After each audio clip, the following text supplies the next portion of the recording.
London, 1666. A crowded city of timber houses, narrow streets. It began as a seemingly ordinary night, inside a small bakery on Pudding Lane.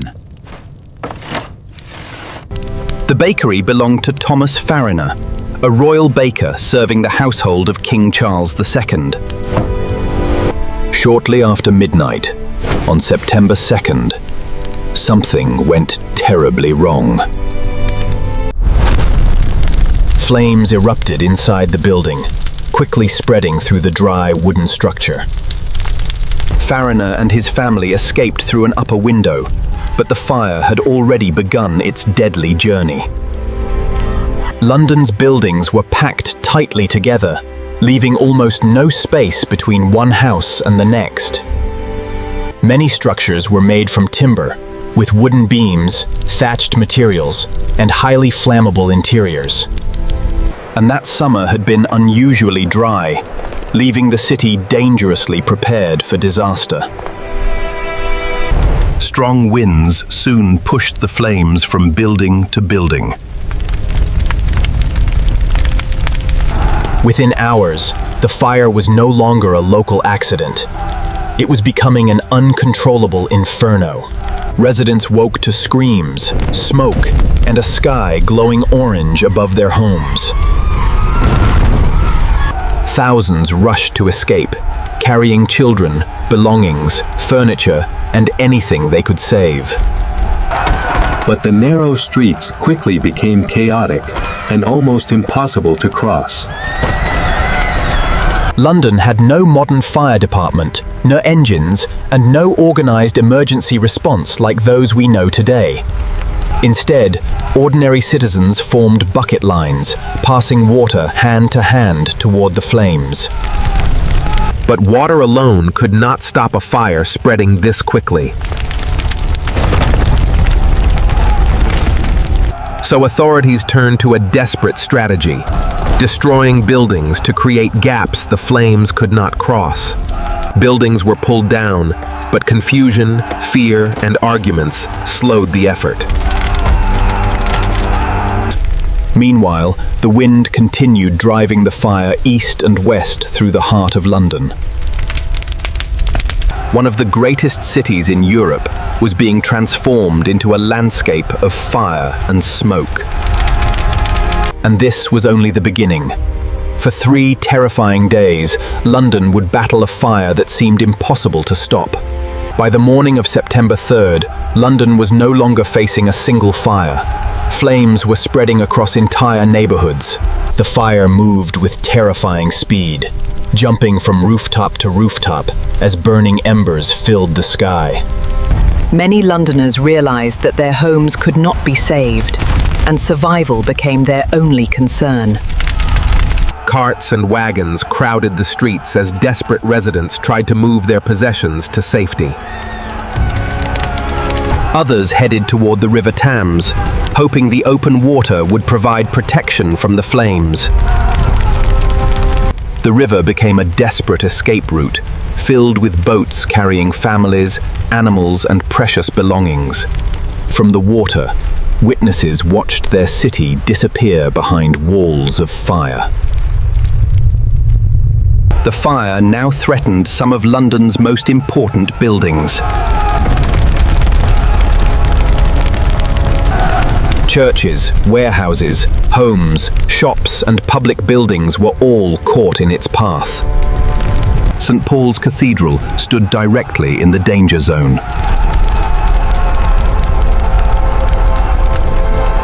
The great cathedral became a refuge for people desperately trying to protect what little they had left. But the surrounding buildings burned, sending heat and sparks toward the cathedral. Soon, even the cathedral itself could no longer escape the advancing fire. Its roof and wooden structures caught fire, turning one of London's greatest landmarks into a blazing monument. Across the city, terrified residents watched familiar streets vanish beneath smoke and flames. King Charles II personally appeared in the streets as authorities struggled to regain control. The king encouraged firefighters and ordered stronger measures to stop the destruction. Buildings were deliberately demolished to create fire breaks, leaving huge piles of rubble across the streets. Yet every delay gave the flames another chance to cross the city. The nights became terrifyingly bright, with London's sky glowing red above the Thames. Thousands of homeless people gathered outside the burning city, waiting to discover what remained of their homes. But as the fire continued, something unexpected began to happen. The wind finally started to change. And that change would become crucial to London's survival.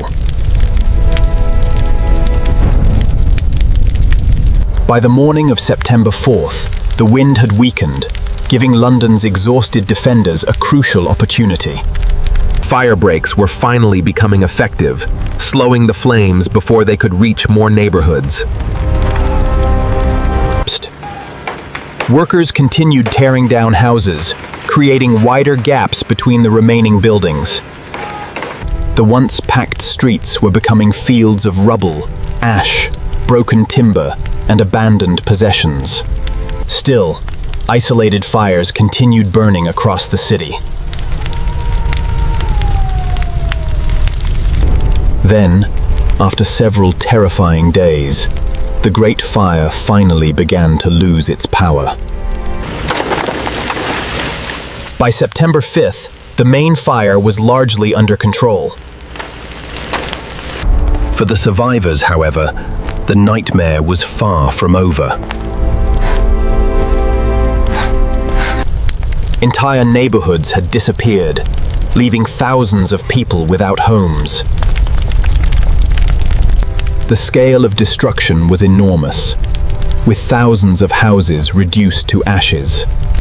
More than 80 churches were destroyed, along with important public buildings and businesses. St. Paul's Cathedral was among the most famous casualties of the disaster. The medieval heart of London had been dramatically transformed in only a few days. Yet remarkably, the human death toll appears to have been far lower than many might expect. Officially, only a small number of deaths were recorded, although the true number remains uncertain. Some historians believe the records may have missed victims, particularly among poorer residents. Then came another danger. Rumors that enemies had deliberately started the fire. London was already living in fear because England was at war with the Dutch Republic. Others blamed foreigners, Catholics, or anyone who seemed suspicious. Fear quickly turned into anger, and rumors spread faster than facts. His confession was contradictory, and later evidence showed that his story could not have been true. With the flames finally gone, London faced a massive question. How could a destroyed city ever be rebuilt? Thousands of families needed shelter, while merchants had lost shops, warehouses, and valuable goods. Yet from the ashes came an opportunity to completely redesign London. Architects proposed wider streets, stronger buildings, and better protection against future fires. One famous vision came from Christopher Wren, who imagined a grander and more organized city. Wren proposed wide avenues, impressive public buildings, and a more rational city layout. But rebuilding London according to these ambitious plans proved far more difficult than simply drawing them. Property owners wanted their land restored, businesses wanted to reopen, and the city could not wait forever. Instead, London was rebuilt gradually, with many streets following the older pattern. But one major change transformed the city's appearance. Timber construction was increasingly replaced with brick and stone. New building regulations also tried to reduce the risk of another devastating urban fire.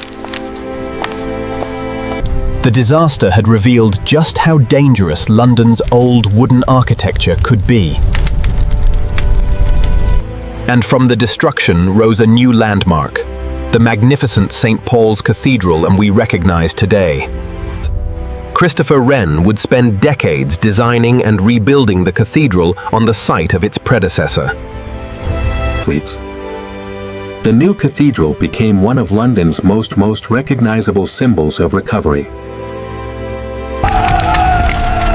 The Great Fire also changed how London thought about fire prevention and emergency response. Over the centuries, better building standards and organized firefighting would make the city far more resilient. But the memory of 1666 never completely disappeared. The fire became a defining moment in London's history, remembered through monuments, records, and stories. More than 3 centuries later, the destruction still offers a powerful lesson about cities and disaster. A single spark, combined with dry weather, strong wind, crowded streets, and vulnerable buildings, changed an entire city. London burned in 1666. But from those ashes, a new London rose.